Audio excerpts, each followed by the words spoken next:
let me know the link that you sent me about the story. You can pin it to the top of the room whenever you feel like it's appropriate. I will do that. Perfect. And the rest of you don't Google too much because it's of course leaking out already. We Okay. let the horse's mouth announce it here. Okay.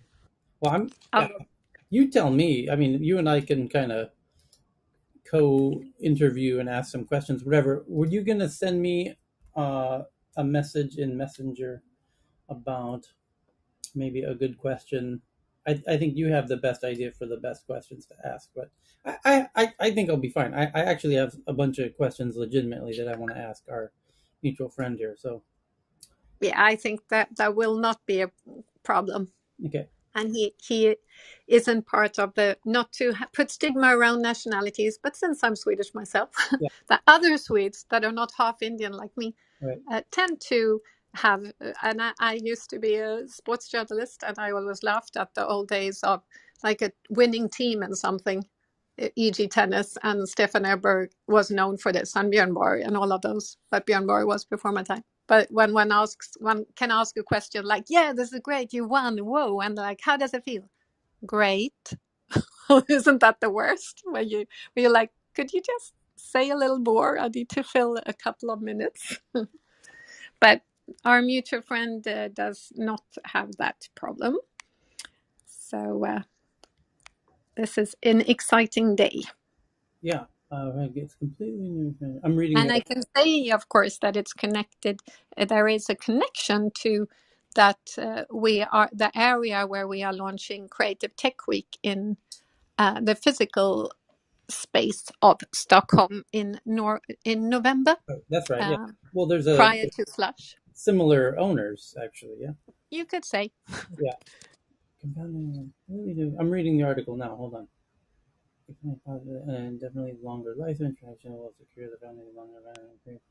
For key issues such as mental health, the I foundation. think I can. Should I pin it? I can pin it, and then uh, people have time to read No, it a no. little, Let or just wait. we'll just It, wait. But we'll wait. you're looking for, I guess, Pear and Yeah, Mark and Pear and Mark. I'm keeping a lookout. Plus, Okay, good. on the phone, I have them on the phone as well Okay, good. on chat. Perfect. So Okay, so we're in good hands. Okay, yeah, so we can start the non-tech news before they get. Actually, I gotta finish this article before they get in here. Hold on. Go ahead, everybody. Cheryl, if you could do the non-tech Yeah. Any news. non-tech news today? I know there's the explosion right along the pipelines. So what's Oh, that? meaning to say that, I've yeah, got go something ahead. to say about that. Oh yeah, you're busy. Okay, you can Yeah. go ahead and say it first. Oh Cheryl, you go. Tell us. no, I don't know. I didn't really read in detail. I just know that now Europe is screwed. They have to go through Ukraine or Belarus for their gas supply because the one under the Baltic Sea is, I mean, two location was like there's explosion, right? Then of course they didn't say it directly, but they are saying that maybe Putin sabotaged them. Any Uh, updates? Johan is not here. okay, It's under I just Sweden, right? I'm Sweden just and Denmark.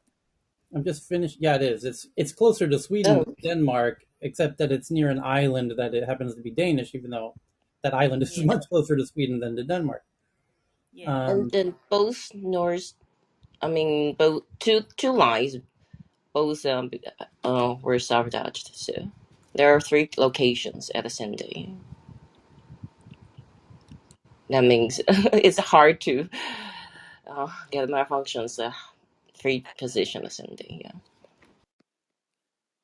okay, I, okay. as it's not the island Gotland I'm on, it must be the island Bornholm. It is, yeah. Mm. I've So totally missed this. both pipelines go right near Bornholm, which again is a Danish island off the Swedish coast. I guess the Swedes were just feeling very generous in letting the Danes have that one.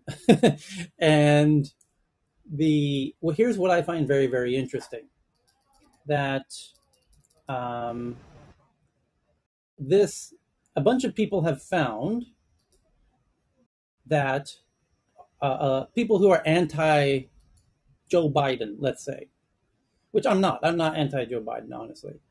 I'm not crazily pro Joe Biden either. I'm not. I'm not.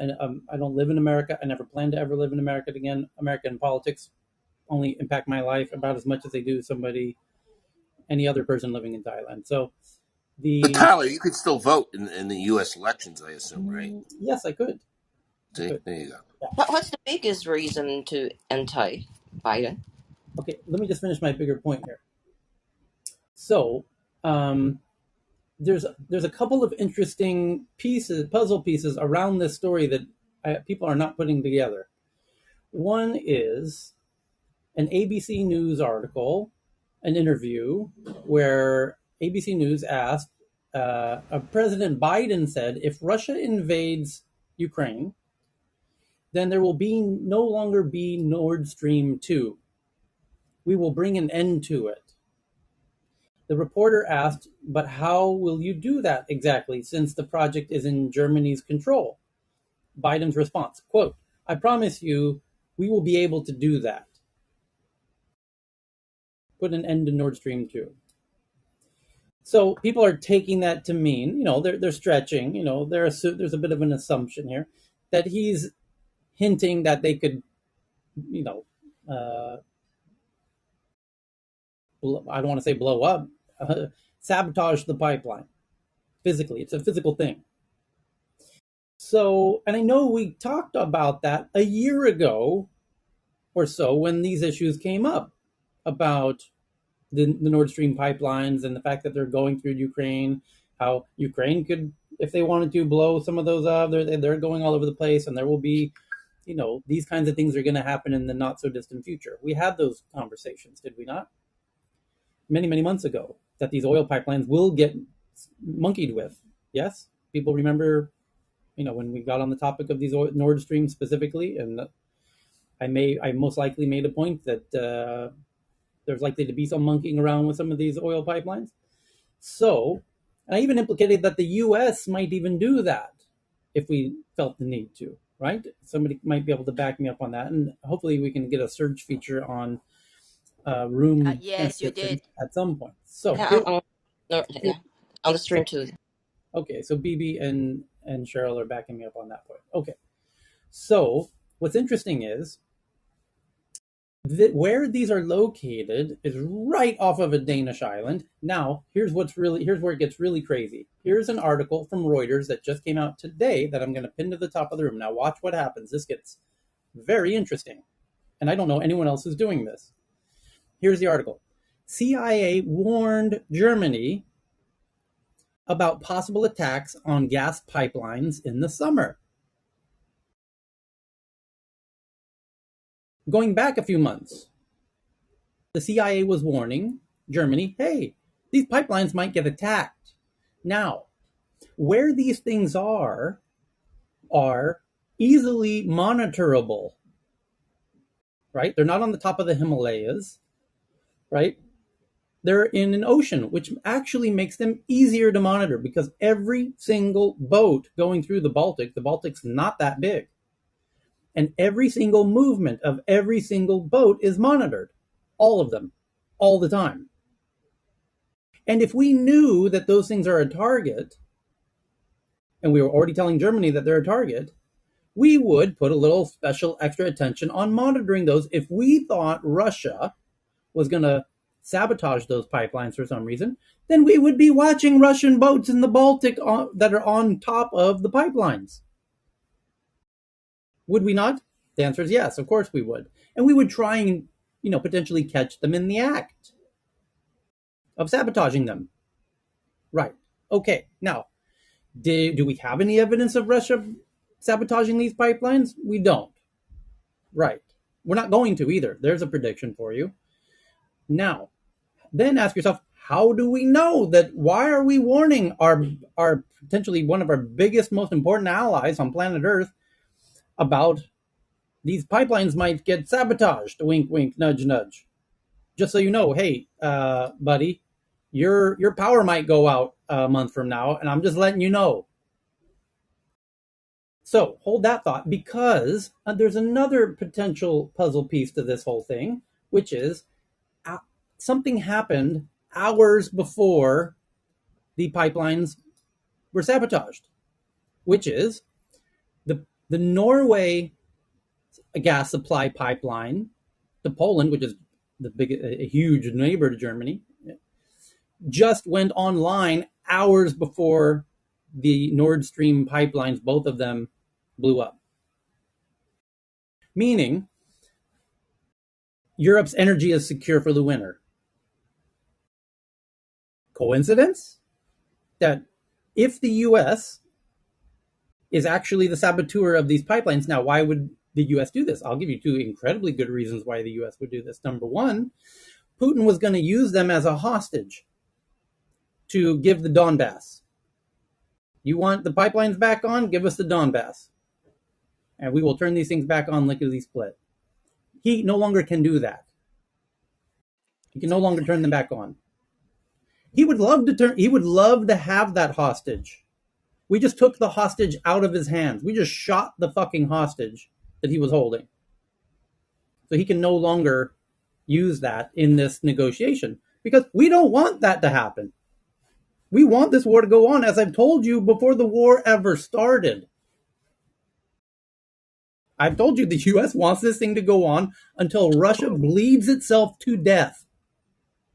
So Tyler, I mean, Yes. I'm not saying it's true, but the Washington Post is I still have reporting. another really good reason why the US would do this. Okay, okay, I'm just going to give you Go the ahead. other side of this. Go ahead. Um, and I understand your side of it too, by the way. Okay, but the Washington Post is reporting that the sabotage was.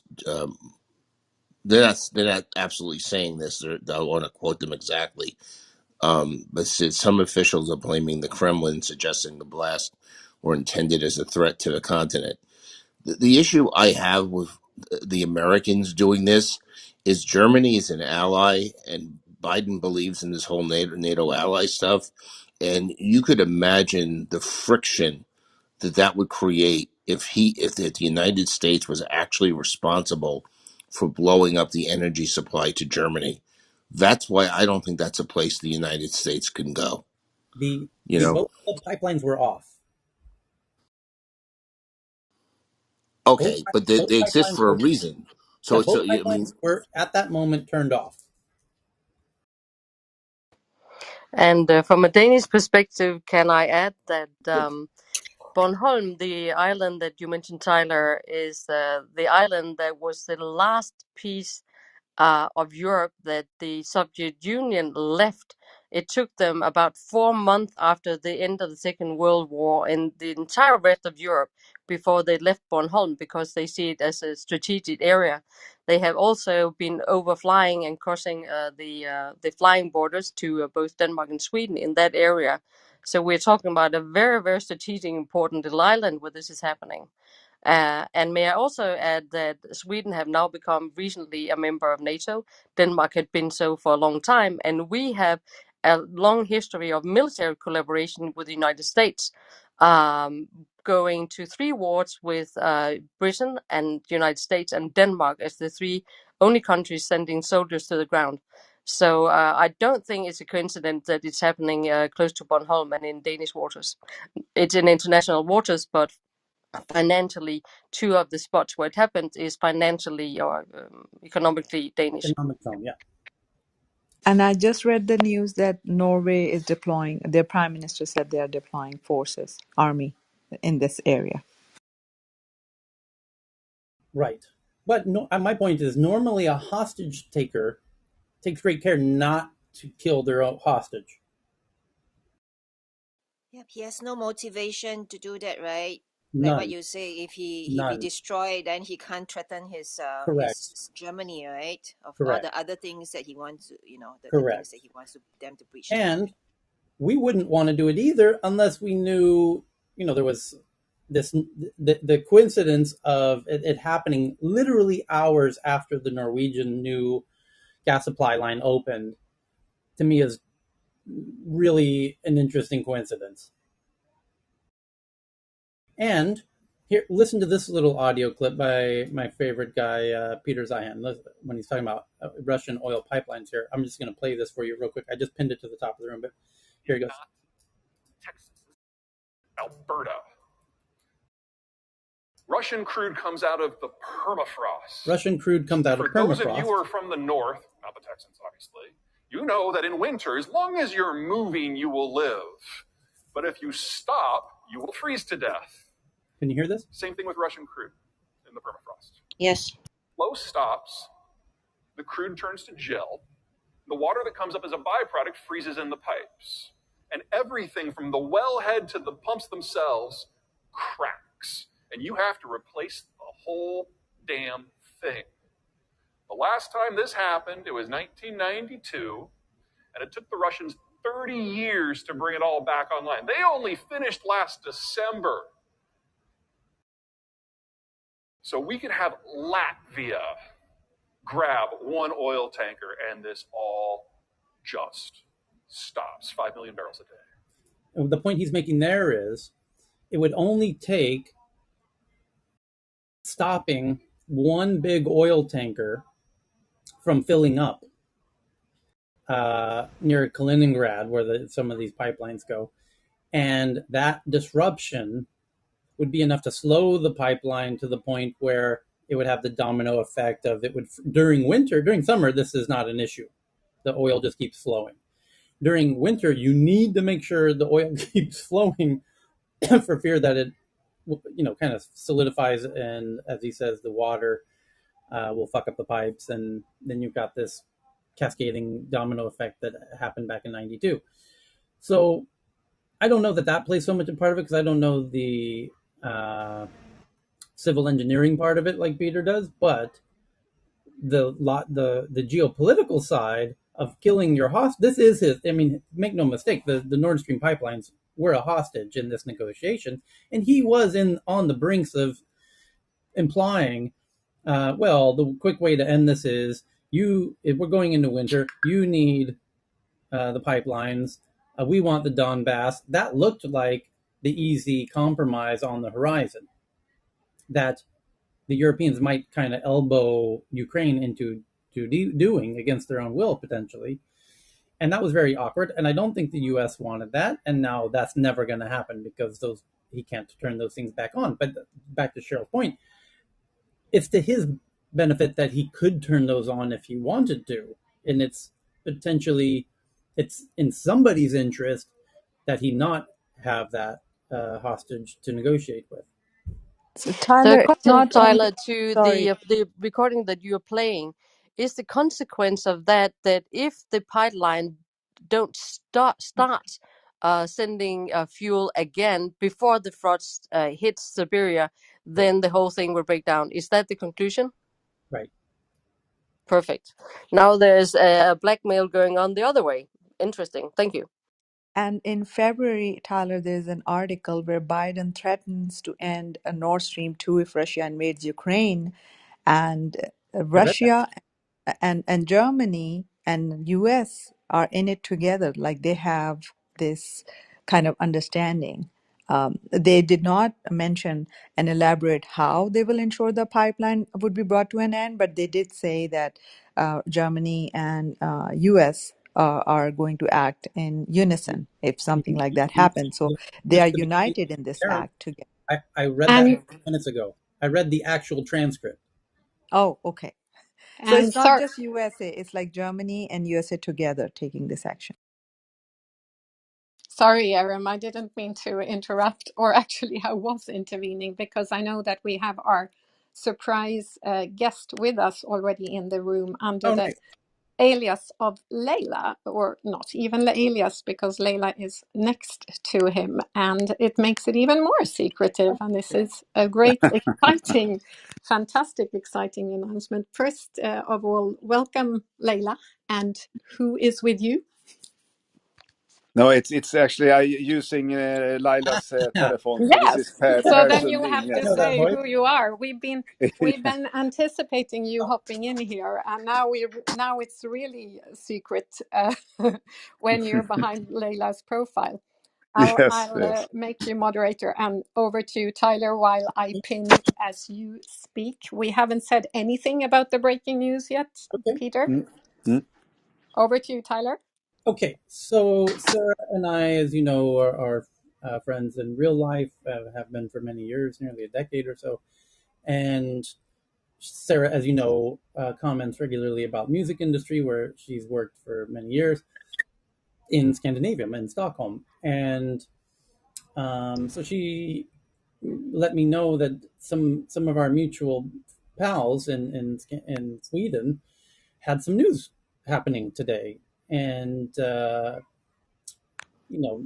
and then I thought this is really interesting because we were talking about some potentially related topics Mm. that just recently, as Mm. we will all reveal here shortly. But it's now pinned to the top of the room. Sarah just shared the link at the top of the room, so I'm gonna, as we normally do in tech news, just read it. Just go give the 2-second version. It says Pop House Entertainment buys 75% of Avicii Master Recordings and Publishing.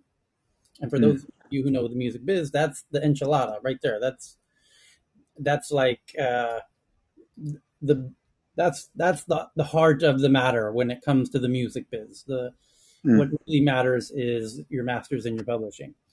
Mm. And And also, Tyler, and I'm sure Perry, it would be great also if you introduced what is Pop House Yeah. Entertainment to all Yeah, I will the do that. Yeah. international crowd okay, here. Yeah. so let me introduce Pearson Dean. As the article itself correctly says, it says Pop House Entertainment, the Swedish entertainment company led by former Universal Music Sweden managing director Per Sundin, has acquired 75% interest in the masters and publishing catalog of Avicii. So, ladies and gentlemen, please welcome Per Sundin.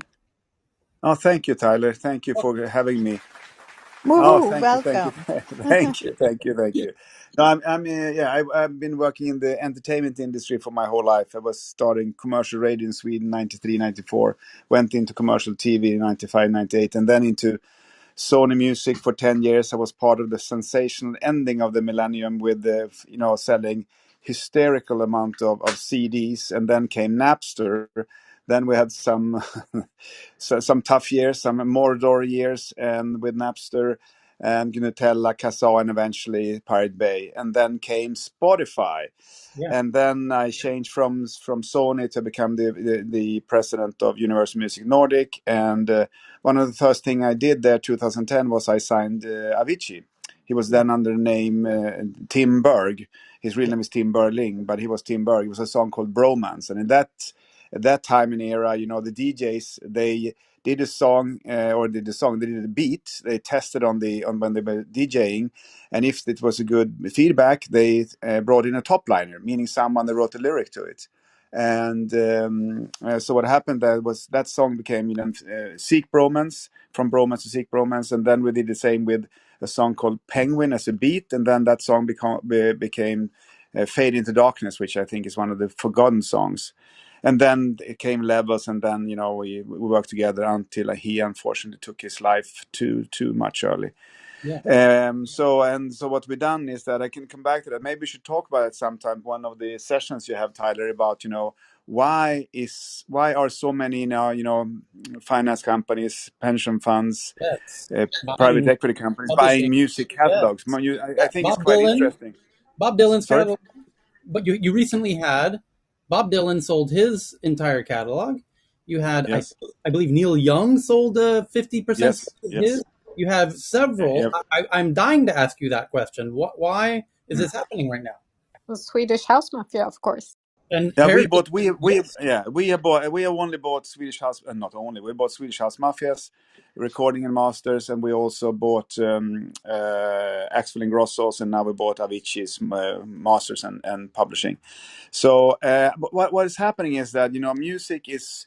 I mean, I go back to we work. I mean, I just tell you what Pop House. It started with ABBA the Museum, and that was when I was at Universal, and then we just evolving and in the company, and we are behind. We're the biggest investor and co-producer and chairman and executive producers of the ABBA Voyage show in London, which is, if you haven't been there, you must see it because you can't describe it. It's just jaw dropping. And we have 134 sold out performances in a row since we opened. We've sold 650,000 tickets, and we built an arena for a 3,000 seater arena in Stratford, where the Olympic Games was 2012.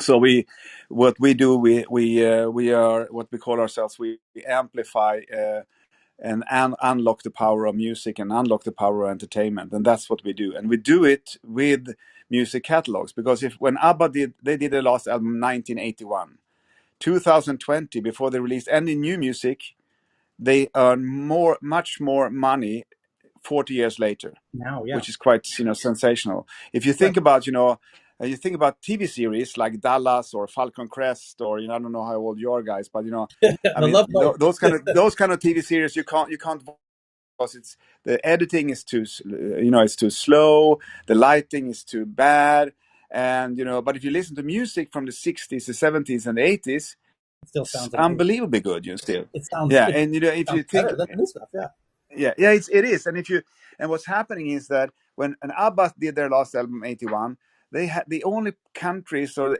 regions in the world they could make money was from North America, it was from Western Europe, it was Australia, New Zealand, and Japan. Nothing else was in play. Everything was pirated, and there was no money, and never nowhere. But now today, with streaming services, it's maybe from 1 billion people to 5 billion people are potential buyers. So that's why, and it's growing and growing and growing. And so we believe that, and Goldman Sachs put a report called "Music is in the Air." They now is confident that music industry will increase with at least 12% per year for the next 12 years, for the next 10 years.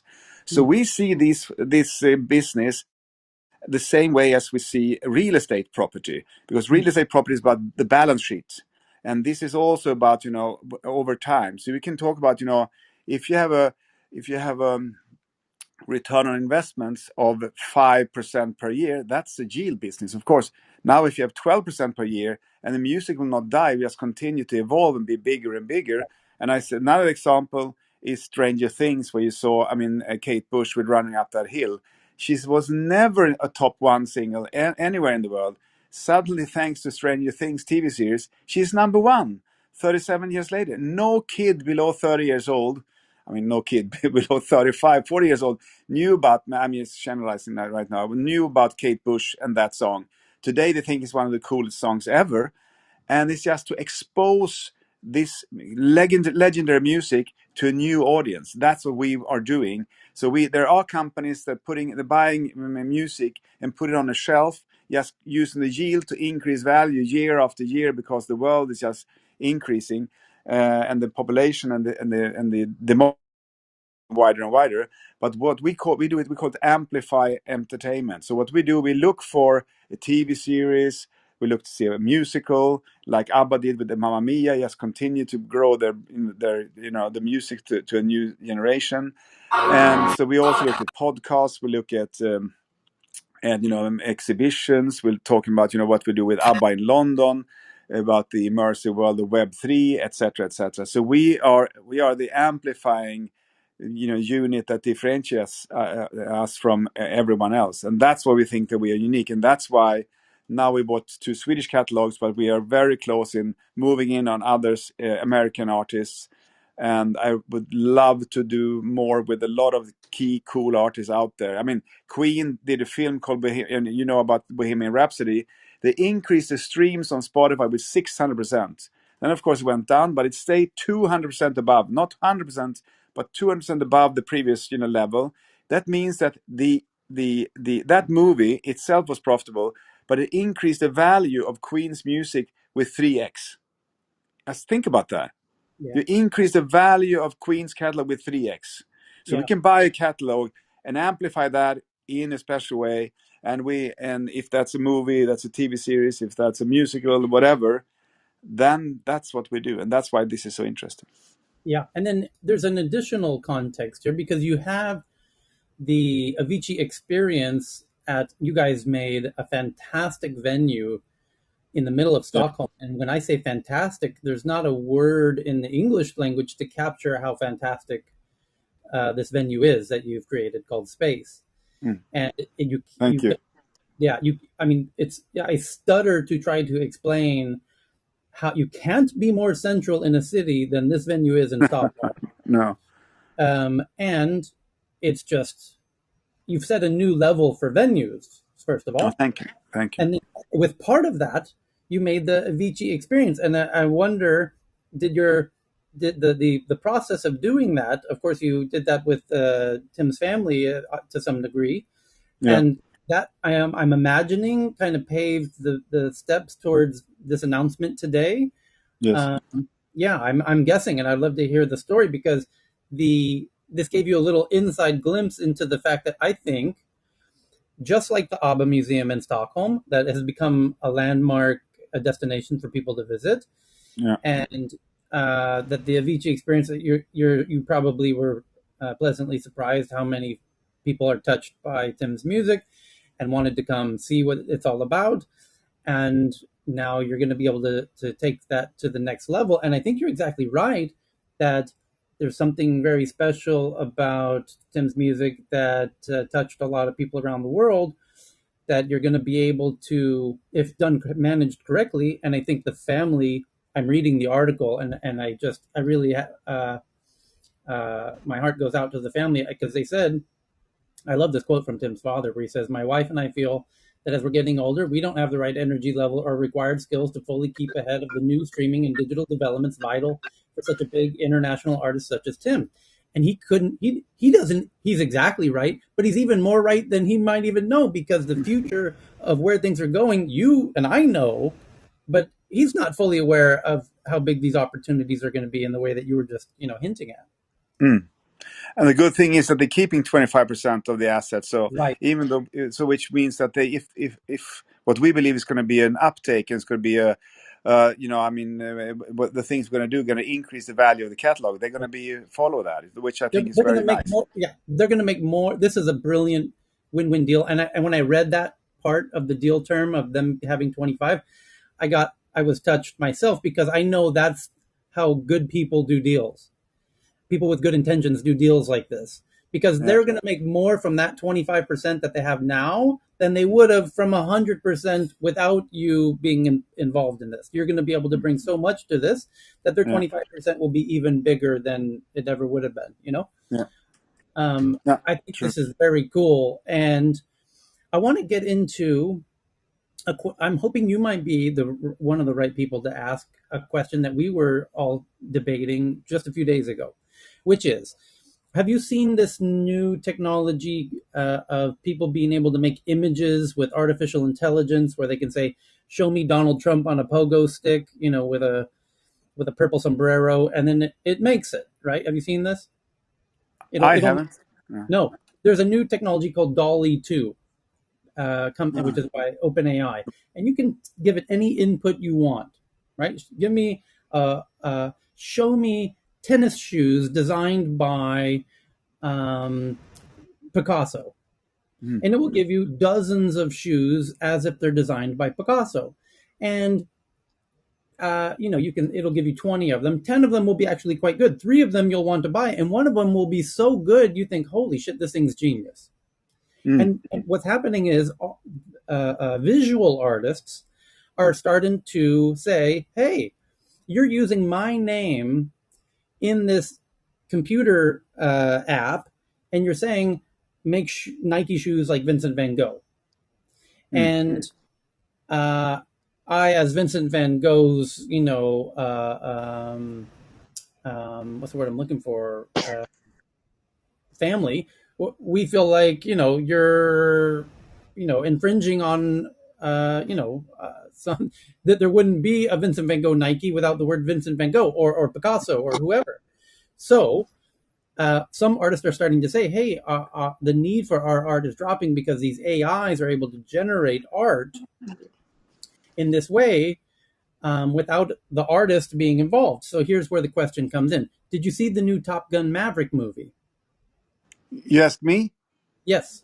Yes, yeah, I saw it. I was crying in there, and I thought it was Sure. the beautiful Yeah. scene when the bar woman is standing by the Porsche and in the sunset Yeah. and the sundown, and it just I think it's so beautifully, the art director of that has done a great job, but also the movie for me being there again, seeing it, remembering everything was just I thought it was brilliant, from my and it's a movie, so I mean, but I loved Yeah. it. Yes.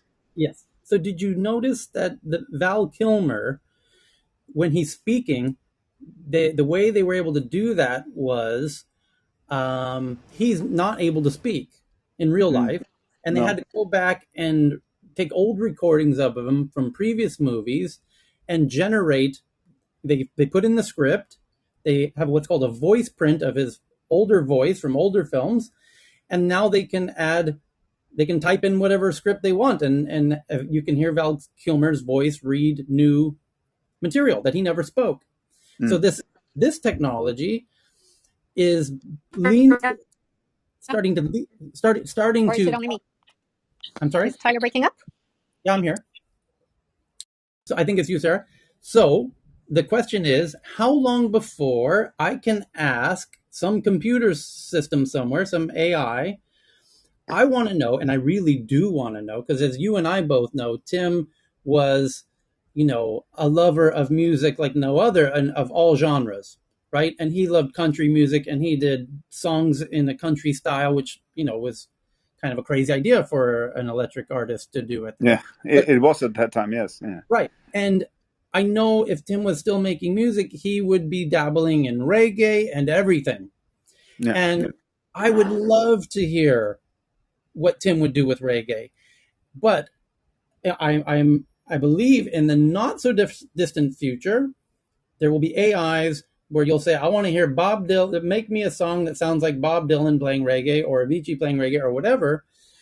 And what do we imagine that, how will that unfold in the music business when we get to that point? Because we're already seeing apps that are dabbling in this. Yeah. No, that's a good twist of it, and it's we will see. I mean, it depends, how there will of course be DNA Right. in the music, or That's that people, or institutions or whatever yeah. PRS is going to go into. I don't know. I still think it's. I mean, I don't know how much understand how much TikTok is generating the music business. You think it's huge, but TikTok is Here, so big, so it's check this out. Check it's this. only you get paid, but only when you do when someone is syncing once a song to your Right. to Well, your to that point, you yeah.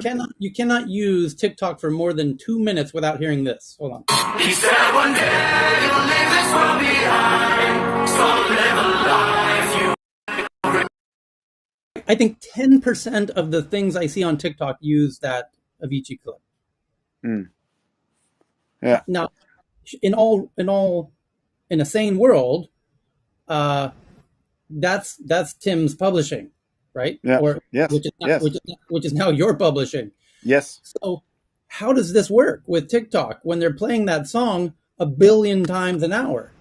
But then the problem with TikTok right now, it seems the record companies are just getting, and including us, the rights holder, I would say, are getting money right now. But it's a fraction, a micro nano fraction of everything, because they just pay once, not Right, when it's everyone is listening to it. That's the problem right now. right, Eventually, it will change, but it will take some time. But right, again, I say that and it's a little bit like MTV when it started, and or YouTube, and MTV was, didn't pay anything. YouTube didn't pay anything. It was, it was a distraction. But right. but both MTV and YouTube, if you had a really big, number one video on each of them, then you sold records, and that's been the music business through all the years. In the only country in the world, I mean, in the civilized world, I would say at least, that you don't get paid, the record companies got not get paid from playing at radio, is USA, because in USA everything was, if you remember back in times, payola. The record companies bribed the DJs at the radio station to play their music, and if it was played on radio, they sold albums. That's the heritage, which is terrible for the both the artists, for the composers, and for the record companies for the past.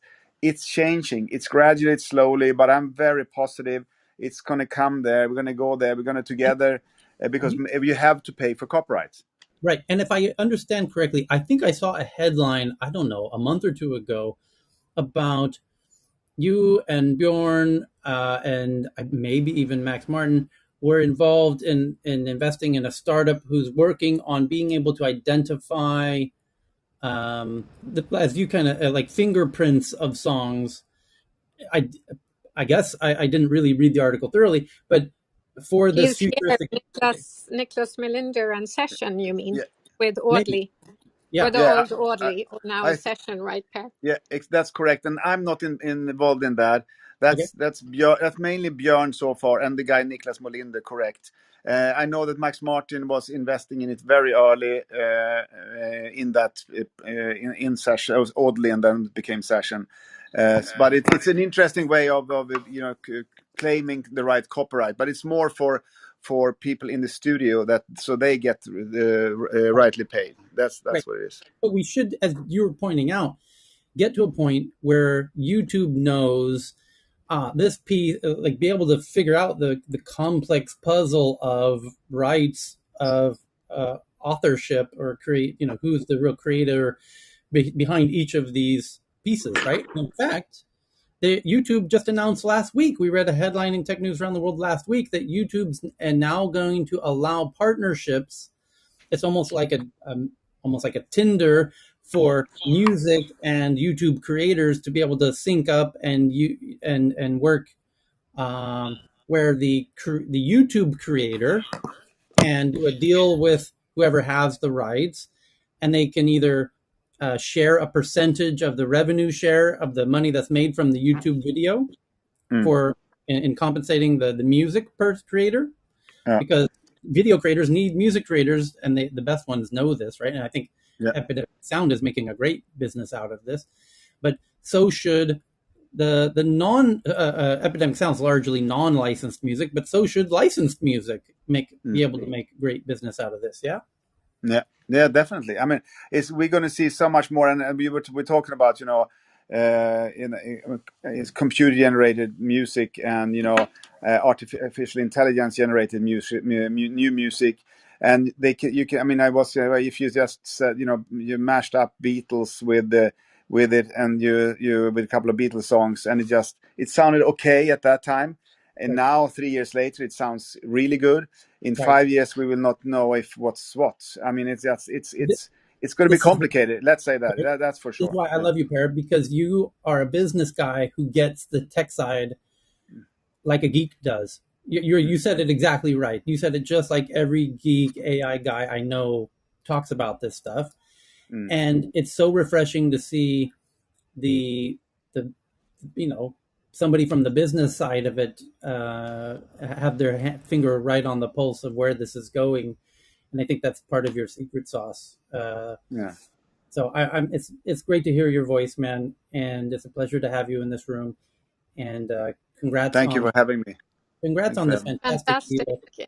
Yeah, Yeah. and Fantastic that you I'm jumped in here, Congratulations. Yeah. Per, at such short notice. And I just don't understand personally how you even have. You must have more hours in the day than the rest of us. We all of us keep busy, but he's in great you're shape I though. have. running everything. No, but I have an avatar. That when we did ABBA. That's That's why what. I can be This is like his. everywhere, but I'm not.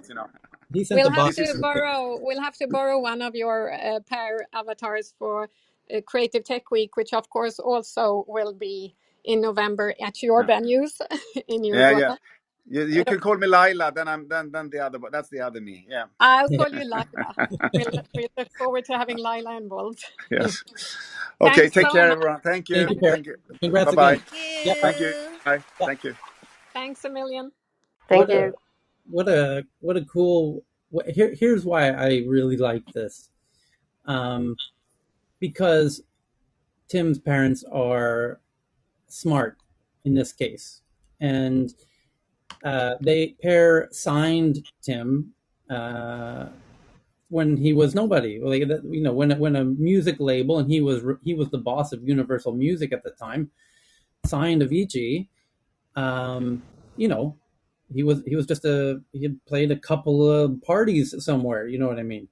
So he's been with Tim the whole way. The family knows Per. Per knows the family, and there's a real opportunity to do something really big with Tim's music, and the families Pear's in a better position to do that in the way that they've done with ABBA. Whereas he says ABBA's making more money now than when they were, you know, the biggest band in the world, back then. And the same will be true with Avicii. It will continue to grow and be a big brand, and what a cool thing to see this deal happen the way that it is. And And it I love, as you say, and as Per was saying as well, that I love the fact that to encourage them to keep 25%, so that the more right, that's being made in this way, it'll always go to that. And especially because actually, as we speak simultaneously, the great Make Music Matters in Sweden are hosting Tim Berling's father, Tim Berling Foundation being Avicii's real name, with For a Better Day, which is this amazing project for mental health that you should follow as well. So they are putting all the money into that. yeah. So, and then I mean, the name that was hinted at, but it didn't really. Most people didn't register was Bjorn from ABBA, which is I could say Pear's partner in all of this is a guy named Bjorn, who is one of the members of ABBA, who, with all respect to the other members of ABBA, Bjorn you could think of as sort of the business brain of ABBA. He's very smart, very savvy. Um, He's such an and, entrepreneur. yes, a real entrepreneur. That's a great way to say it. Yeah, and he loves. He's very up to speed on where things are going, and he's as this deal shows. So that's what we're talking about when you heard the name Bjorn get popped up. So kudos to Bjorn, and because the BBC version at the top of the room that Sarah just pinned kind of says that for context. The headline that the BBC just wrote an hour ago says Avicii's family sell music rights to ABBA's star company. The family of dance musician Avicii have sold 75% of the rights to his master recordings and publishing to Swedish entertainment company Pophouse. The deal will allow Avicii's parents to concentrate on the foundation they established after his death in 2018. They retain the remaining 25% of rights to ensure that a dignified tone in how his music is used and promoted. Pophouse was established by ABBA star Bjorn in 2014 and runs the ABBA Voyage show in London. In a press release announcing the Avicii deal, the company revealed sales figures for the groundbreaking virtual concert for the first time, with 650,000 tickets sold and more than 160 sold out performances. Avicii, etc. So, and then there's a photo in this article of Per, who you just heard, standing next to Tim when he got his first platinum record for the Stories album. And and by the way, Per deserves a lot of credit for. People wonder all the time, why did Spotify happen in Sweden? Shouldn't that have happened in Los Angeles, where all the record labels are? Where I was, where all my friends were trying to create Spotify clones, by the way. And it could never have happened in Los Angeles, where all the record labels are. And I'll tell you why. I know why they didn't happen, because I had a record deal at that time. Because the CEOs of the American Spotifys went in to meet with the CEOs at the American record labels, Warner Music, and what have you. And they got kicked out of those meetings. And I know this because Daniel Ek went to meet with Warner Brothers in America. And one of my dearest friends was in the room when he met with Tom Wally, the CEO, and called me immediately after and said, "You'll never guess who came into the office today." I said, "Who?" It's Daniel Ek from Sweden with Spotify, which was just getting started at the time, but showing a lot of promise. And I said, "Oh, how'd it go?" And he said Tom kicked him out of the office. And that's why Spotify never could have happened in America, because it happened in Sweden, because the man that was just in this room, Per Sundin, had the vision to know that that's the future. That there's no fighting it. This is where the users are going. This is how the future is going to be.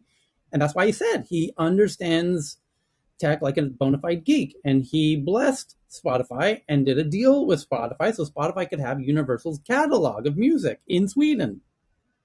And then based on that, they were able to show the data that, in fact, people do want this, that this, in fact, is the future.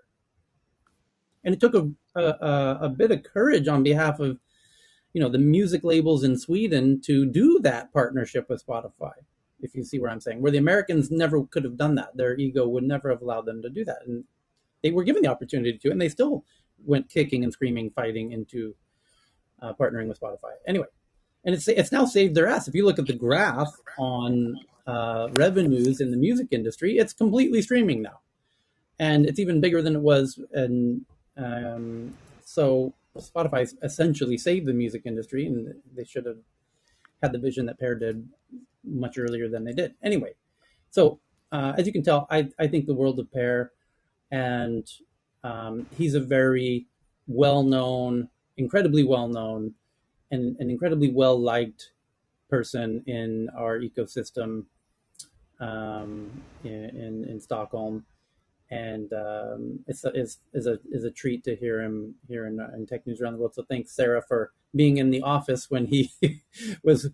Uh, I think Sarah overheard that he had an announcement to make today, and she suggested to come in here and share it with us. So that was very cool. Thank you, Sarah. Actually, it was the total timing of talking about Creative Tech Week and the venues and him walking by and saying, "Oh, is it?" And then I had been saying Tyler and the tech meetup, and they said, "Oh, is it Tyler? No, it's Sarah. Oh, Tyler and Sarah, tell them hi and tell them about the breaking news."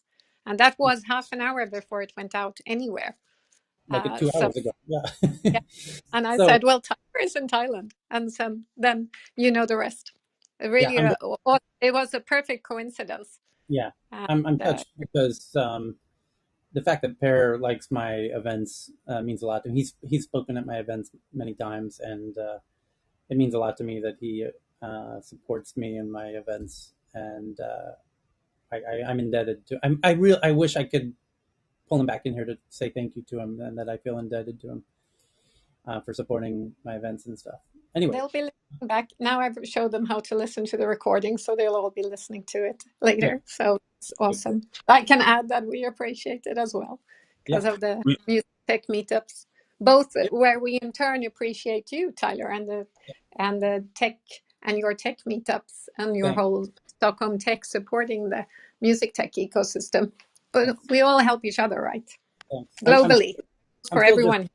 I'm still getting emotional just reading the BBC article here because it opens with a photo of Tim with his hand up the way that he always did when he was behind the working the wheels, and man, what a sadness. And but what a what a beautiful positive situation now that he I got to say, as a musician of sorts myself, and with a lot of friends who are really notable musicians, we should all be so lucky that somebody like Pear takes the ball and runs with it after we after our careers ended, because that means big things ahead for many years to come, and his legacy will be much richer for it. I think so. Very cool.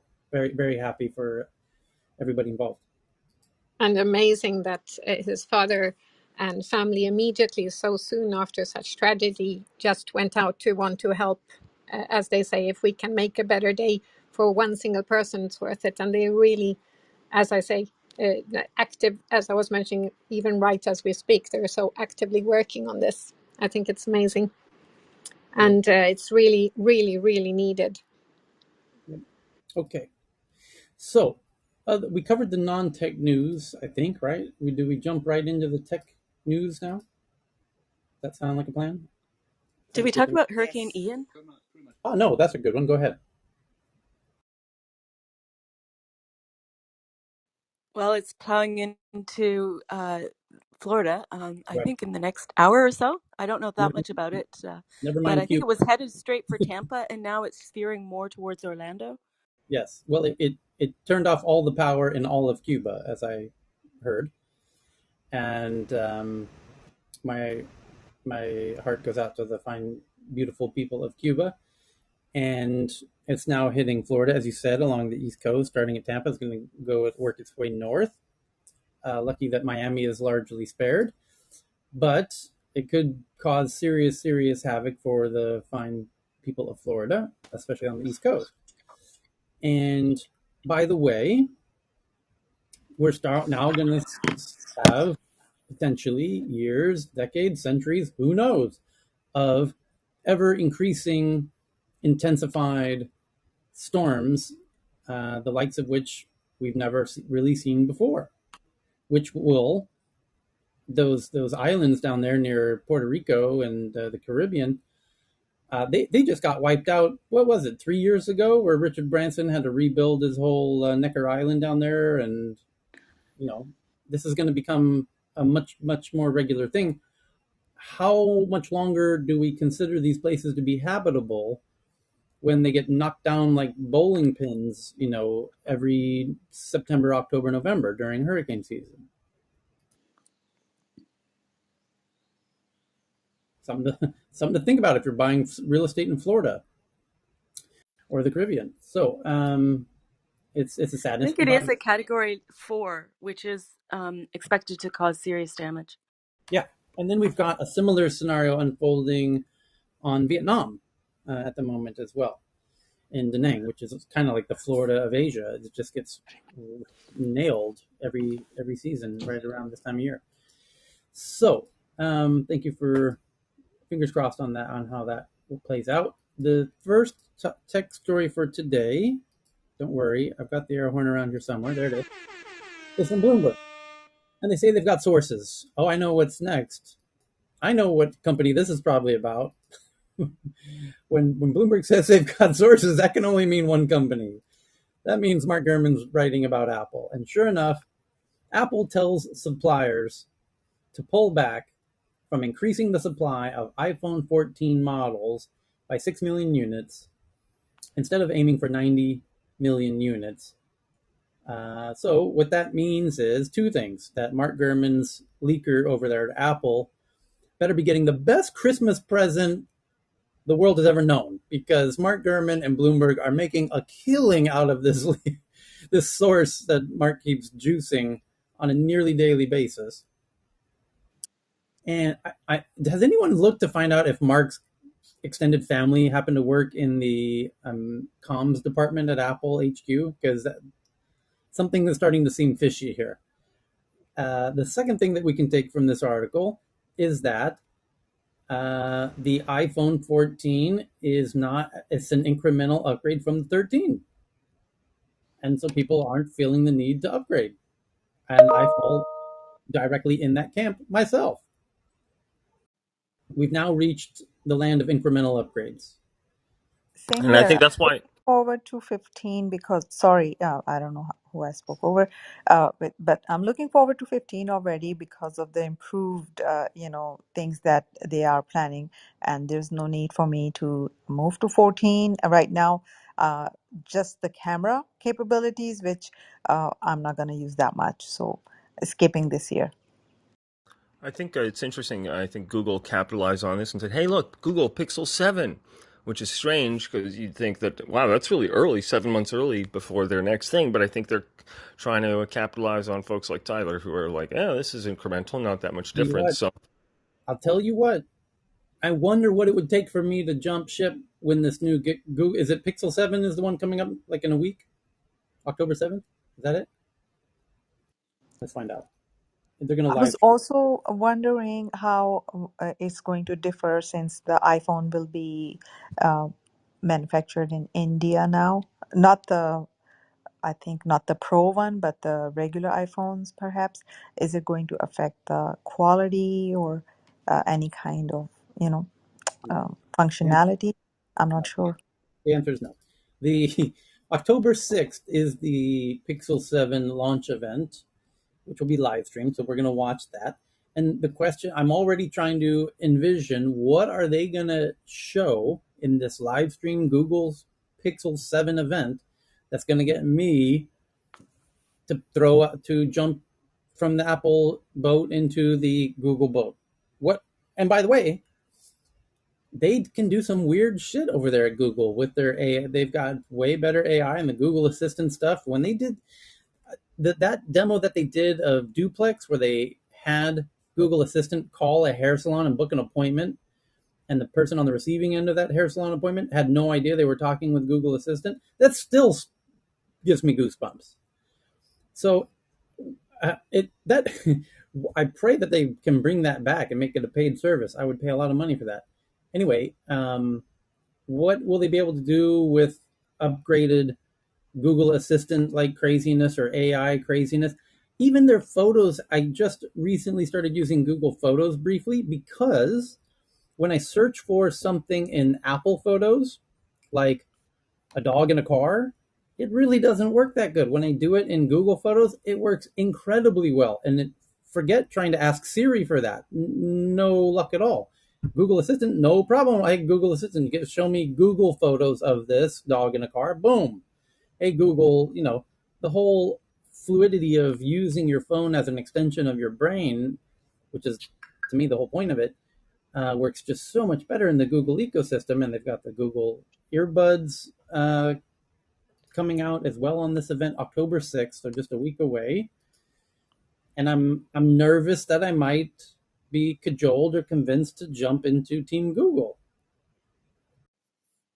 But we'll find out next week. Okay, so the next story is that Apple confirms it removed apps from VK, which owns Mail.ru and Russia's largest social network, citing UK sanctions. So Apple had apps inside of VK, which is Russia's largest social network, the owners of Russia's largest social network, because the UK has sanctions on them and the apps. So it's just a continued divorce going on between the US and Russia and China, with sanctions and the like. And another day, another company is backing out of Russia and China, and this is going to go on for the next, I don't know, 20 years.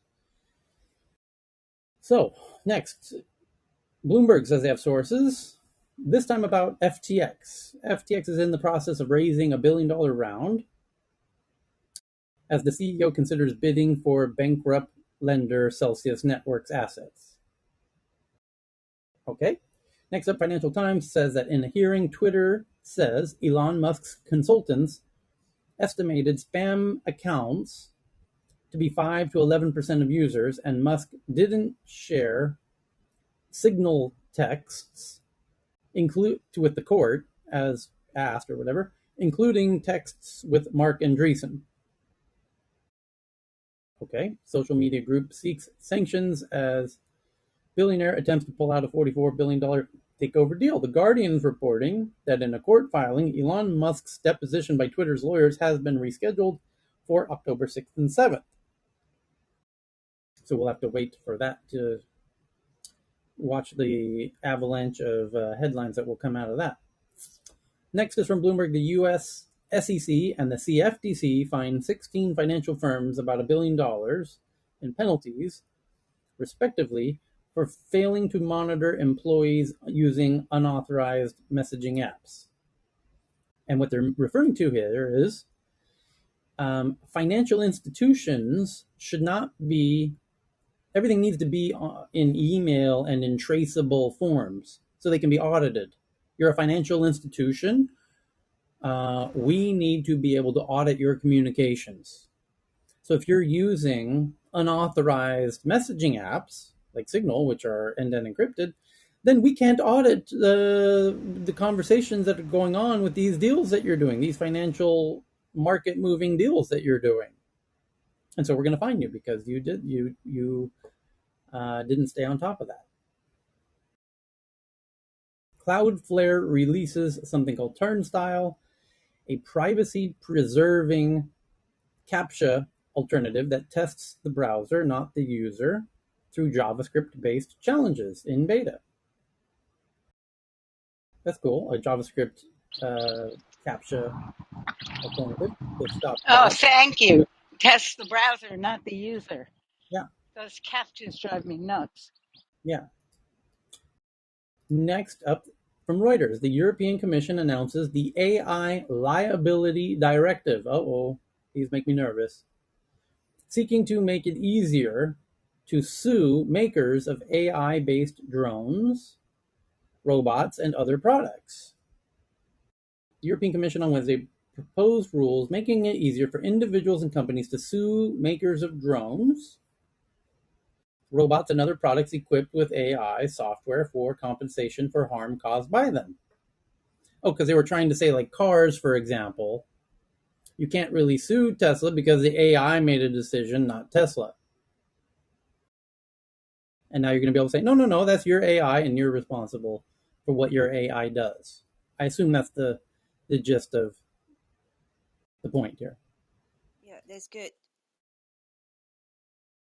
Next, Coral, which is building an NFT wallet called Backpack for accessing DeFi apps and assets across blockchain, raises 20 million. Intel plans to launch a graphics card for $329 in a couple weeks and unveils their 13th generation desktop CPU. Who cares? The latest iPad OS 16 developer beta makes Stage Manager work with older iPads but does not support extending the display to external monitors. Okay. Tumblr, I can't believe this is the first article about Tumblr we've ever read. Tumblr introduces community labels, letting users tag posts about drug and alcohol addiction, violence, and sexual content. No content rules are changing. So it's community content moderation, which I like, by the way. I think that's the way content should be moderated, is by the community itself. Should be able to more articulately flag stuff for child abuse or all kinds of things. And then the platforms can do with that as they wish.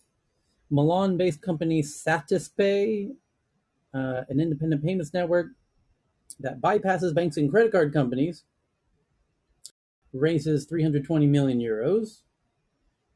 Fast Company took its website offline after a hacker used its Apple News account to send 2 obscene push notifications. A new company called Coalesce, which helps model, clean, and govern data in Snowflake's cloud, raises 26 million. Netflix's password sharing crackdown sparked protests on social media in Argentina. But we want to share passwords down here in Argentina.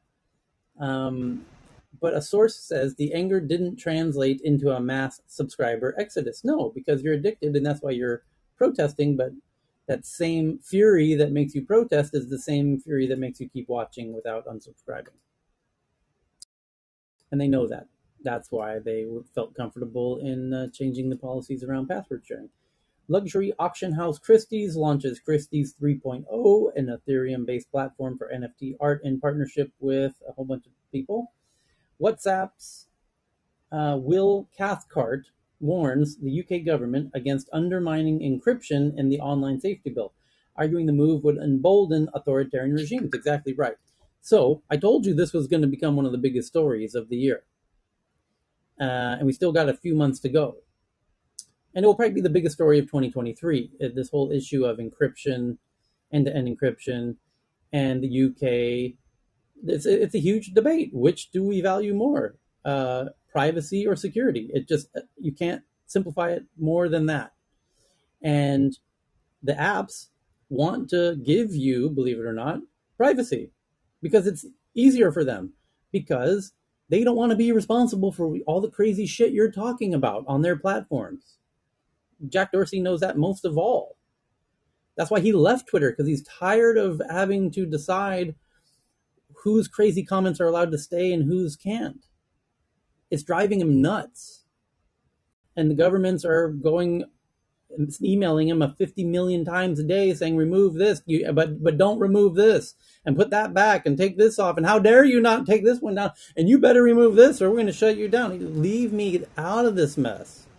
Twitter and Facebook and all of these platforms never imagined it would come to this.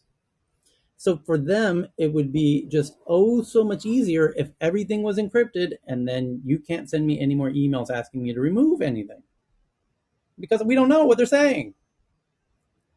And the government say, Didn't Texas just pass a new law saying social media platforms didn't have the right anymore to moderate content? Was it Texas? oh yeah, Texas had a thing that you can't. Yeah, it was a version of that. You can't deplatform somebody, and what it was they didn't like the idea of Trump being deplatformed and other potentially other Republicans being platformed, because they feel like these platforms lean to the left, which, by surprise, surprise, they do. And so But I remember I think that was this was um, not that far back. This no 3 months law ago. was, I remember. yeah, right. Yeah. Okay. Texas. What's the Google search here? Texas platform Content moderation. content moderation law. There it is. Here we go. It says Texas and Florida social media laws are likely heading to the Supreme Court. This is from one day ago. Gee, well, how did we miss this? That's a great headline. Yeah, it's recent. Yeah. A looming legal battle could change social media forever. What a great story this is. Oh boy, thank you for Dr. Francine. We just stumbled into a humdinger here. Texas and Florida have each passed new laws taking aim at social media companies and how they moderate content.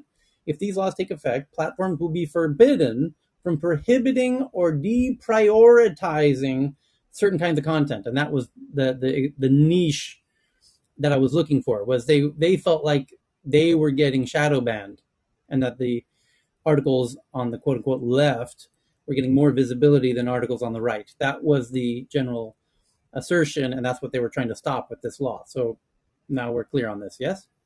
So you couldn't deprioritize certain types of content for political reasons, creating a potential for a future Twitter landscape filled with hate, porn, terrorist recruitment, Holocaust denial, and really outlandish trolls. Conservatives have long argued that the platforms discriminate against them by suspending or banning them from sharing political speech, while the platforms say they are only enforcing rules against hate speech or misinformation. So it's heading to the Supreme Court. Well, and you know what that means. They're going to pass it. I think I pinned the latest on top. September 16 article. It Actually, already people, already goes into effect after the. Yeah.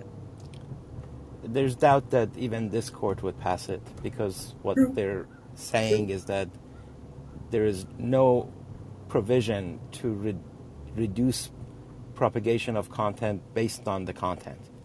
There might be other reasons you could reduce it. For example, if you post something 50 times, they could say, that 50 times is more than, but it cannot be based on the content. But I think from a legal standpoint, people were saying that there are big flaws in the thought process, that they're conflating two things, and it's probably not going to pass, but who knows, right? It's Yeah. going to be a mess if it does You mean stay be as it is. upheld? If it's going to be upheld, it'll be a mess, yes. Because they're removing any sort of restriction based on content. So it can be, as Tyler mentioned, just the anti this and pro this and all these lies, and all of that will be allowed based on the ruling. Okay. Next up. Where are the lawyers that were talking about how these are private companies and private actions and it's unconstitutional First Amendment argument? So Well, that's is exactly it. Jennifer here? Yeah, before we leave the topic, should we revisit what we prior to this article were thinking? But we have a weird court, so here we go. Well, they're flipping the equation. Instead of the First Amendment right of the publisher, they're focusing on the First Amendment right of the content producer. Okay. Next Well, up. then I think there would still be room for something like, okay, well then we choose to disable the account completely. If you're saying that we can't moderate your speech, then we can't have you on the platform because that jeopardizes our ability to make money. So I think at the end of the day, it's not going to be, I think, a constitutional trace. It's going to be probably something more like a financial trace, and it'll be in the interest of the business. And if we're talking about Republicans, I think that's what it's going to come down to. So. You're right. The end user agreement could put all that in place, which it already does right now. When you sign up to Twitter, you agree to all of the things that they do, or Facebook. Okay. Let's not forget TikTok, where you agree to give your firstborn child as well. Only the males. So the next story is from Bloomberg. A look at Alphabet-owned Verily's opioid addiction rehab clinic in Dayton, Ohio, which has largely taken a low-tech approach to treat more than 5,000 patients. Alphabet owns an opioid addiction rehab clinic in Dayton, Ohio. I did not know that. Well, they From did Verily. say A to Z, right? It says a rehab clinic in Ohio, meant to highlight the company's futuristic approach to medicine, has instead shown the value of old school care. Interesting. Thank you for pinning it, Cheryl. You can deep dive on that if you like. I'm having all kinds of crazy dystopian thoughts about Google's knowledge of your addictions and things. Wow. Yeah, because they a lot of that data, so they would probably see kind of the trace of history as people's diseases progress. Their search history would also change. So I think maybe less is more is an interesting approach, given that Google's always like, hey, we're going to bring in yoga people, we're going to modernize all the language and everything. So for them to use kind of an old school method is refreshing, because I think that's perhaps uncommon in modern medicine, as it were. So YouTube rolls out voiceovers for Shorts, which is their version of TikTok, on iOS. So if you have YouTube iOS app and you create a new vertical TikTok style video, aka a YouTube short, you can now do a narration voiceover on top of that, which is a very popular feature on TikTok. So the article says YouTube Shorts continue to compete with TikTok by adding loads of new features that are popular on TikTok. Today, the Google-owned platform is rolling out narration voiceover feature on iOS, a tool that's already often used on TikTok. Okay, next up, Swedish private equity firm EQT, also one of my biggest supporters and sponsors. In fact, they are my biggest supporter and sponsor. Plans to acquire New Jersey-based startup BillTrust, which offers tools for businesses to manage billing for $1.7 billion in cash.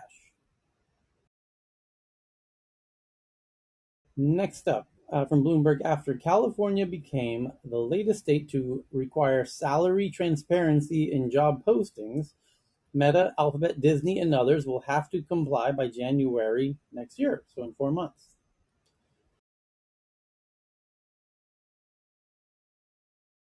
What else?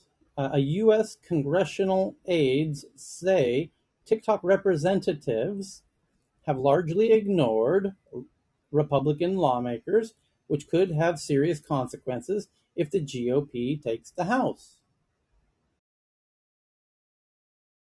Let's pin that one to the top of the room. Oh, there you go. TikTok ghosts Republican lawmakers on China data issues. TikTok steers its charm offensive around loudest critics in DC. The Chinese video app has had little engagement with Republican naysayers, a strategy that could have serious consequences if national security concerns aren't resolved.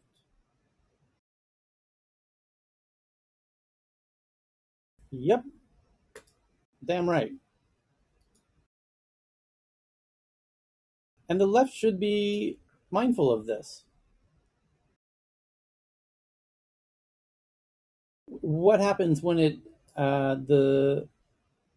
really comes to light, if it really becomes glaringly obvious um, that TikTok is, uh, you know, the worst case scenario, and the left was turning a blind eye to it because it became a partisan issue. I honestly believe part of the reason the left is not critical of TikTok is because Donald Trump was, and it gives uh, credence and credibility to the enemy, so to speak.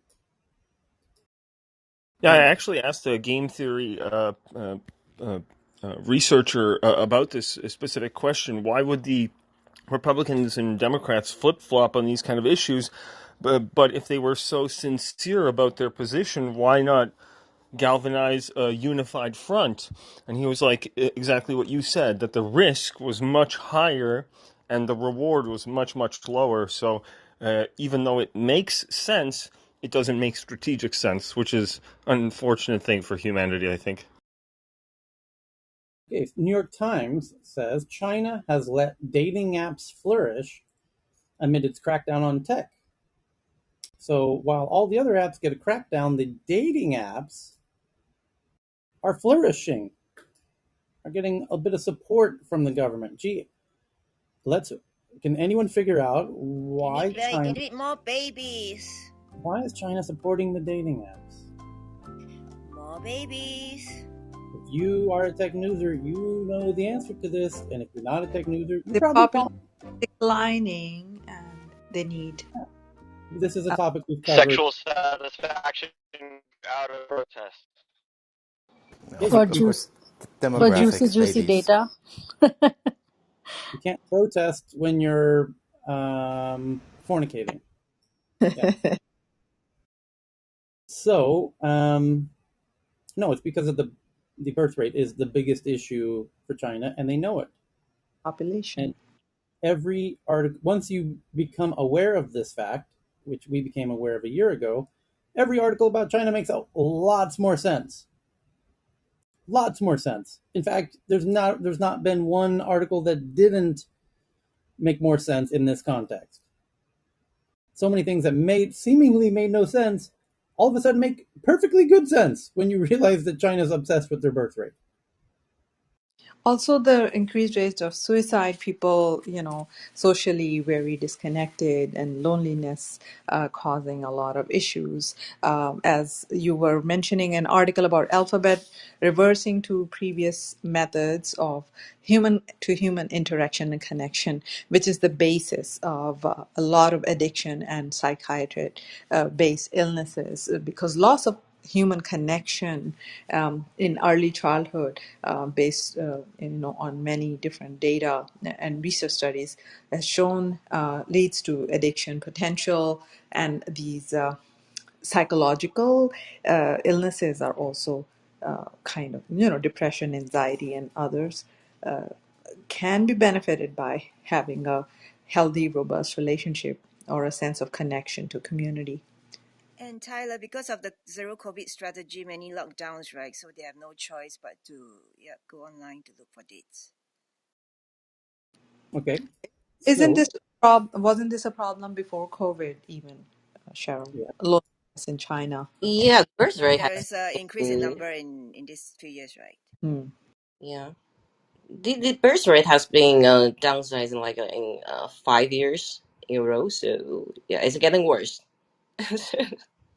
Yeah, Well, the by economy. comparison, America's birth rate is down from 1.47 to 1.4 children per woman, but China is around 1.7, but they're falling much, much faster, relatively speaking. So, and 2.1 is sustainable population. So we're definitely going to feel a crunch. But if we don't have the workforce or the jobs, then we don't need the same population if the jobs are being eaten up. So it's an interesting economic problem.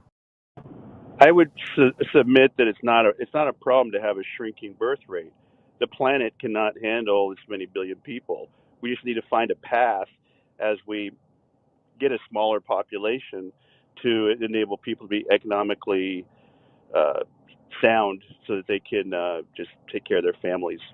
Well, for them, it's not just shrinking, it's also the distribution. It's an aging population, and they don't have an immigration record or policy to address that. And of course, that's what's helping the US and Canada and others, albeit politically charged.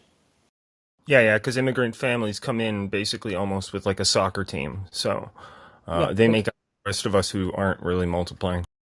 David's point is much stronger than he framed it, because the economies that we all, and I'm generalizing here when I say we all, but for the most part, most of us participated in these modern economies that were based on the assumption of eternal growth, and I mean internal growth both in terms of economically and demographically, and those two things are inherently tied. Turns out that these models assumed that because of the eternal demographic growth, meaning more younger people than older people, that there would always be this steady pyramid of younger people at the bottom feeding up to the older people at the top, that we would also have, as if the pyramid would just keep growing and growing and growing, and it would be the economy would keep growing. And our economic systems and models are based on that assumption. And it turns out that assumption is just completely wrong. Those pyramids are now inverted, And our economies were never designed to operate in a terminal demography. And so you're going to have economies that don't function due to a declining birth rates. When you have half the population, Korea is expected to have half the population in the next 40 years. China is expected to lose 600 million people in the next 40 years.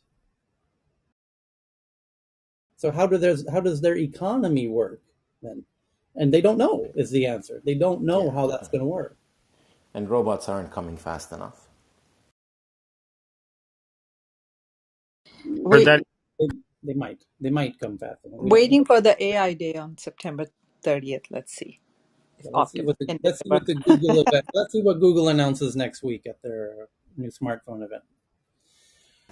Okay, so So, robots are simultaneously coming too fast and not fast enough. well, but they're coming fast in small use cases.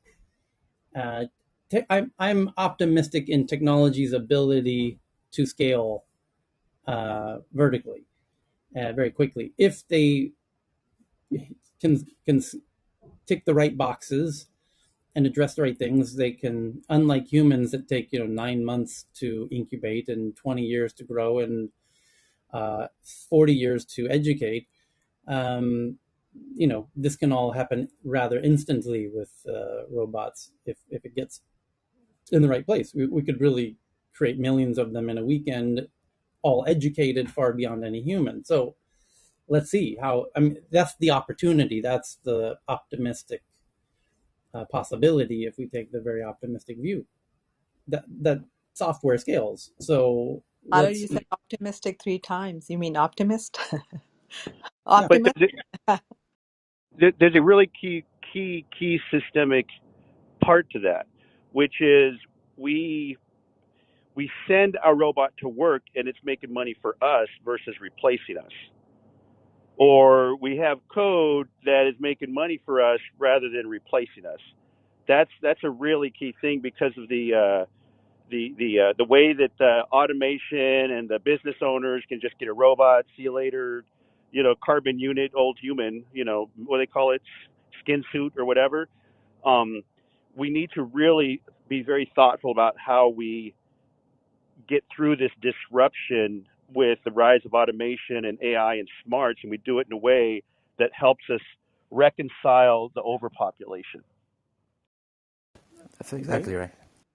So on that point, Saudamini just found a related article that Carnegie Mellon University has developed a new approach to speeding up the process of creating ever more optimized batteries using robots.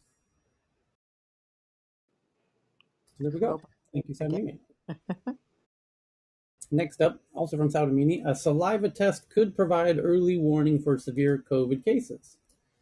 The saliva samples could soon be the key to predicting the severity of someone's case of COVID, allowing hospitals to triage patients effectively. That's cool. That's really cool.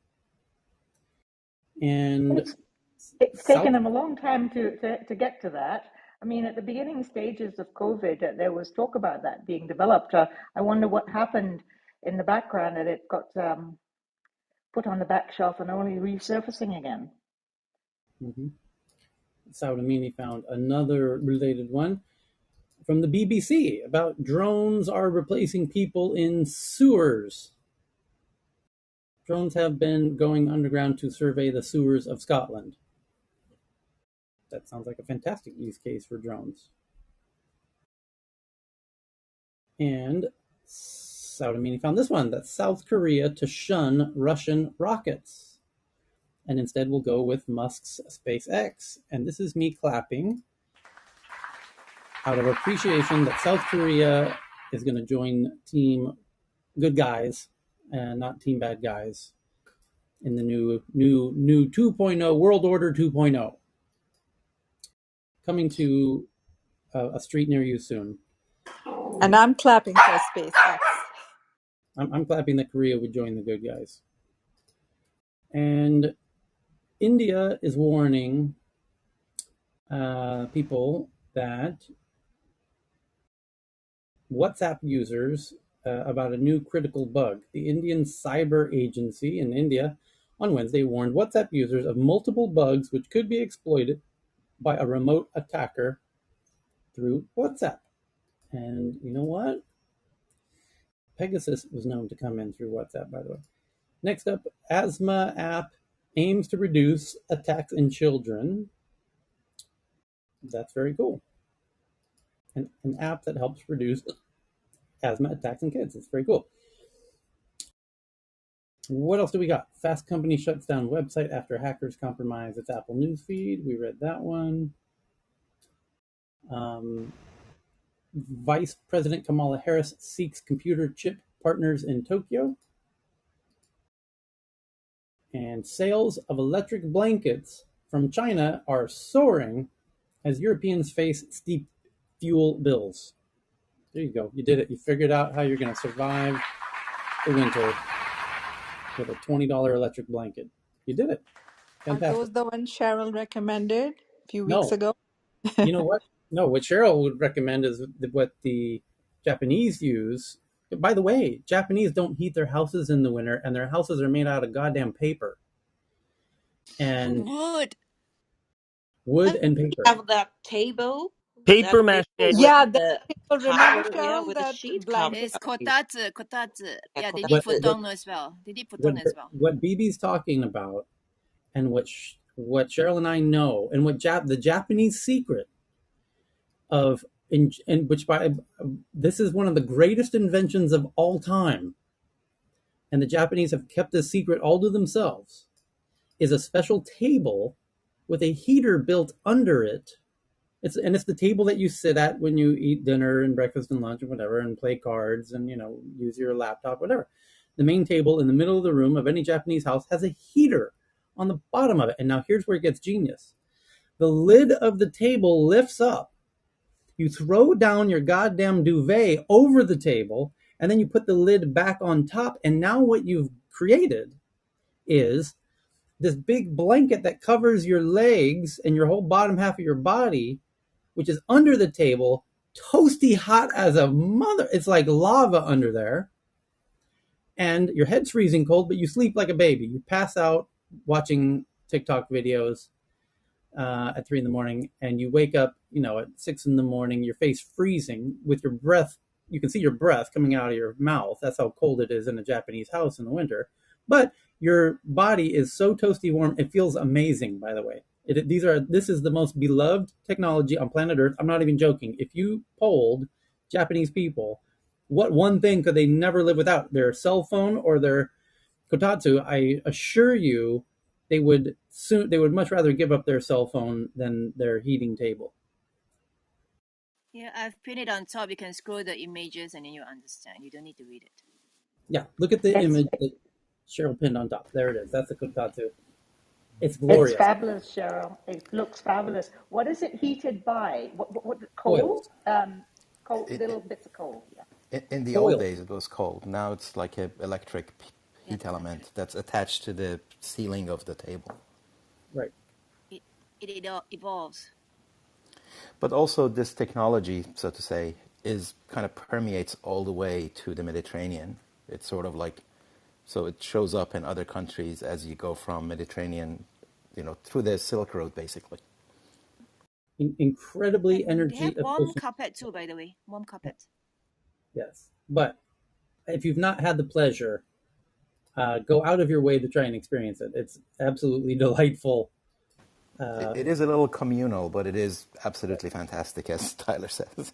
Yes, it's disturbingly enjoyable. I'll put it that way. It's far more enjoyable than it should be, or that you would imagine. Um, but I've boy, our got another Japanese. question, Tyler. Sorry. Yes. Because I haven't actually lived in Japan, but I know a lot about it and I visited. But the duvet that's in that picture there, what's in the duvet? Nothing. Goose feathers. Yeah, goose feathers or down or something, right? Yeah. And so I Yes. was curious when you're saying that those electric blankets are now the go-to method to keep warm this winter.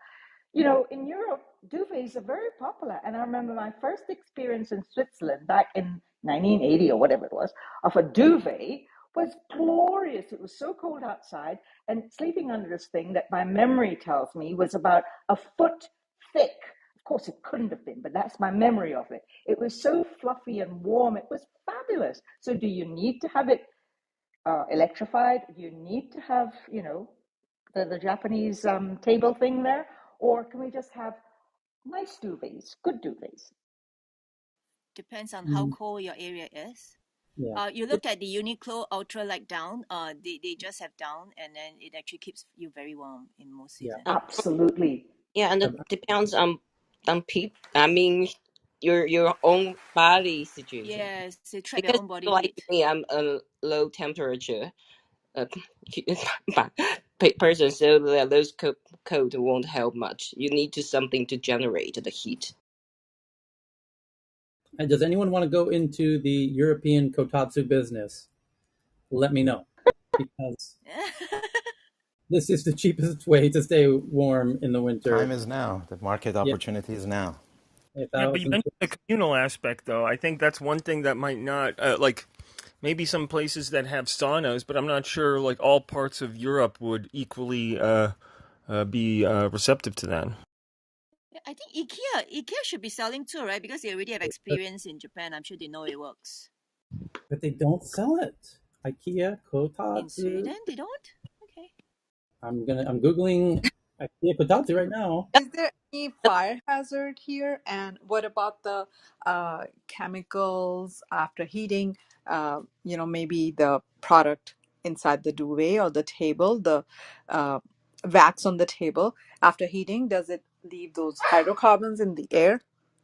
This is why we don't have innovation. Too much regulation. All right. Health and safety. Oh, you can use the electric heater. So basically, you won't get that kind of problem. Yeah, it's come a long way. A lot of those accidents used to happen like decades ago. Yes, yes, and Fires and etc. actually, Yeah. Yeah. in Japan, they originally it's like 100 years ago. It's a hole. They dig a hole and they will use the charcoal for the heating. So yeah, that's involved to like electric heater nowadays. So somebody made a do-it-yourself IKEA kotatsu hack with a $20 portable fan heater. um, Oh, well done. yeah, What yeah, about a sleeping bag designed for minus 40 degrees? that That's works. maybe cheaper. And my own concern is the materials. So some materials tolerate heat stress better than others, and so repeated heatings and coolings, depending on how hot it gets, can give off toxic fumes and other things. So it is a valid concern what Aaron brought up. So For whatever, I mean, Japan would have figured out any sort of toxicity yeah, issues yeah, with. the like the Japanese product for sure, but the DIY version, like, is that fleece? So that's kind of where my questions would begin. Yeah, I'm just saying I don't know how to explain it, but there's few things in life that are far better than you would think they are, and kotatsu is high on that list. It's such a bizarrely pleasurable experience. I don't know how to explain it. Um, your brain is just like swimming in dopamine for some reason when you're in a kotatsu. It's weird. All our ancestor memories of sitting near a campfire together, maybe. Something like that. Yeah.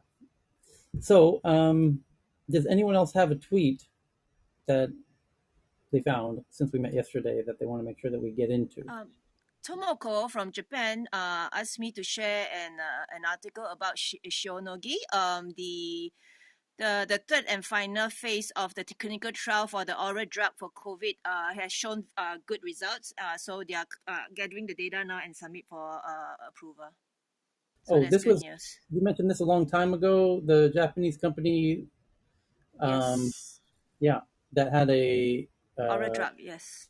a nasal. Is it a nasal spray or what was it? No, this one is the oral. I mean, they also have looking at the nasal spray for this, but the oral coronavirus drug has been found effective in the final Oh, phase it's a trial. pill. Yes, Yes, the pill. Yes, yes, that's cool. Shinogi says yes. COVID-19 pill trial shows reduction in symptoms from the Japan Times and from Reuters. Great. So a pill that reduces symptoms. Boom. Bada Is boom. it is it the Paxlovid or some other medication? I haven't seen the article. It's their own thing called the Shionogi pill. Oh, okay.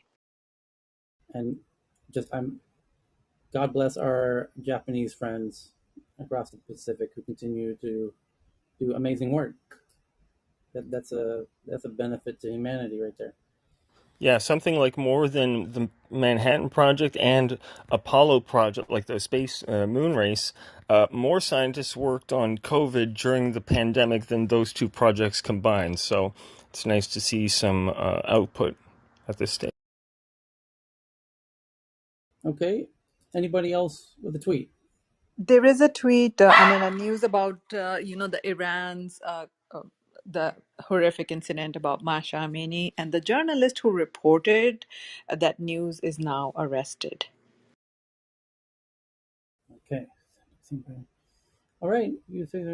I think I'm looking at all the tweets, and it looks like they're getting repetitive. So we'll pause it there, and we'll do it again tomorrow. And so thank you to everybody, and Thank super you. thank you Ben to has a room in 20 minutes time, and Messi have a room in 1 hour 20 minutes time. Tech news around Africa. So thank you. See cool. you later or tomorrow. Okay, thank you everybody. Thank you, Thank Cheryl. you, Tyler. Thanks, Thank Cheryl.